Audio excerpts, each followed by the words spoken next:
2020 সালের অক্টোবরে সিরাজগঞ্জের বেলকুচি উপজেলার চরজোকনালা এলাকায় হুড়াসাগর নদীর ওপর 96 মিটার দীর্ঘ সেতু নির্মাণ কাজ শুরু হয়। 2022 সালের 8 আগস্ট কাজ শেষ হওয়ার কথা থাকলেও এখনো হয়নি।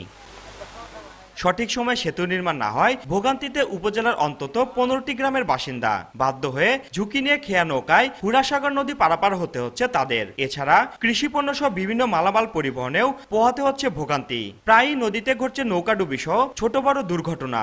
এজন্য ঠিকাদারি প্রতিষ্ঠান ও কর্তৃপক্ষের গাফিলতিকে দুষছেন এলাকাবাসী।